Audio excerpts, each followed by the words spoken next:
चल रही है महिलाओं की, जो एक तरह से मैं कहूंगी कि जो गुलामी है, धार्मिक गुलामी, उस गुलामी से किस तरह से बाहर निकला जाए। क्योंकि कहीं ना कहीं हम जाने अनजाने में बहुत सारी ऐसी चीजों को आज ढो रहे हैं जिनसे हमारा भला नहीं होता। साल में कम से कम 10-12 त्योहार ऐसे आते हैं जो हमारे अपने नहीं है, लेकिन उसके बावजूद भी हम उन त्योहारों को मनाने का बड़े स्तर पर काम करते हैं ना। और अगर एस्टिमेट लगाएं, एक त्योहार पे आप कम से कम बता रही हूं मैं 4-5 हजार रुपए में आग लगा देते हो। अगर 4-5 हजार रुपए के हिसाब से 10-12 त्योहारों को जोड़ा जाए तो एक साल में कम से कम 50 हजार से लेकर 60 हजार रुपए आप 29 त्योहारों पर बर्बाद करती हो। अगर वही पैसा आप 29 त्योहारों पर बर्बाद ना कर अपने बच्चों की शिक्षा पर लगाओ तो देखना आपके बच्चे डॉक्टर बनेंगे, इंजीनियर बनेंगे, जज बनेंगे, यहाँ तक इस देश के राष्ट्रपति और प्रधानमंत्री बनेंगे। लेकिन जरूरत है इन रूढ़िवादी परंपराओं का त्याग कर आप उस पैसे को उधर कर्म कांड पे ना लगाकर बल्कि अपने बच्चों की शिक्षा पर लगाना।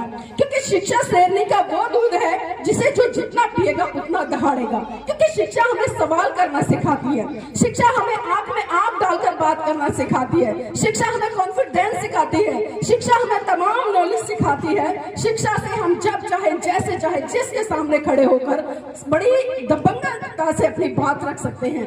तो इसलिए मेरी माताओं बहनों, सबसे पहला जो दायित्व है अपने बच्चों को शिक्षित करने का काम करो। क्योंकि बाबा साहब ने शिक्षा पर बहुत ज्यादा जोर दिया और जब जब आपके बच्चे शिक्षित होंगे, जब जब आपके बच्चे आगे बढ़ेंगे, आपका और परिवार का नाम तो होगा ही होगा, साथ में आपके गांव का नाम होगा, आपके जिले का नाम होगा, आपके राज्य का नाम होगा और इस पूरे भारत देश का भी नाम होगा अगर वो बहुत बड़े स्तर पर आगे निकल जाते हैं। तो इसलिए अपने बच्चों को शिक्षित करने का काम कीजिए, जितना हो सकता है उन्हें पढ़ाएं लिखाएं और आगे बढ़ाएं। और यहाँ पर बहुत सारी चीजें हैं क्योंकि चर्चा करने के लिए। अब एक बात और बताइए मुझे, क्योंकि खासकर महिलाओं को ही मैं टारगेट कर रही हूँ और इनके माध्यम से पुरुषों को भी कर रही हूँ। क्योंकि अभी जिस तरह से भाई जी ने कहा कि घर की जो महिलाएं वो नहीं मानती हैं, जो लोग ऐसा कहते हैं बिल्कुल झूठ बोलते हैं, बिल्कुल झूठ बोलते हैं जो ये कहते हैं कि हमारे घर की महिलाएं नहीं मानती।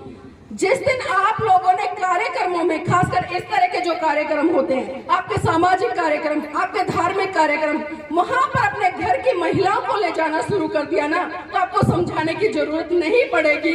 वो खुद सुन सुनकर इतनी समझदार हो जाएंगी। जिन चीजों को वो करती है, जिन कर्म कांडों को वो करती है, उन सभी कर्म कांडों को छोड़कर वो शिक्षित और जागरूक होकर आपके साथ में इस मिशन मूवमेंट के कारवां में आगे बढ़ेंगे और कंधे से कंधा मिलाकर जन जन तक जाकर उसका प्रचार करेंगे। तो इसलिए कहना बंद कर दो कि घर की महिलाएं नहीं मानती हैं, क्योंकि मानना हमारी जिम्मेदारी होती है। और बहुत सारे लोग ये भी कहते हैं संडे है, छुट्टी नहीं है, या घर के बहुत सारे काम है। जब कहीं शादी विवाह होता है तब भी तो आप पूरा परिवार जाता है ना, जाता है ना। क्यों जाते हैं? क्योंकि आपको वहाँ पर 500 या 1000 रुपए देकर आने होते हैं, तो उसका भी तो हिसाब करके आओगे ना बराबर, कि भाई 500 रुपए देके आए तो क्यों ना हम पूरा परिवार चले, एक टाइम का खाना खाकर आ जाएंगे। करते हो ना ऐसा?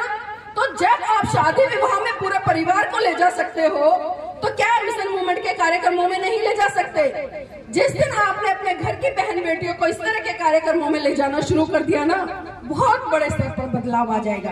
क्योंकि अक्सर हम देखते हैं चाहे सामाजिक आंदोलन हो या धार्मिक आंदोलन हो या फिर राजनीतिक आंदोलन हो, जब तक उसमें समाज की बहन बेटियों की जो भूमिका है वो सक्रिय रूप से सुनिश्चित नहीं होगी, हम किसी भी आंदोलन में सफल नहीं हो पाएंगे, हम किसी भी आंदोलन को नहीं समझ पाएंगे। क्योंकि महिला बहुत अच्छे तरीके से चीजों को मैनेज करना जानती है और अच्छे तरीके से मैनेज करके उनको आगे बढ़ाना जानती है।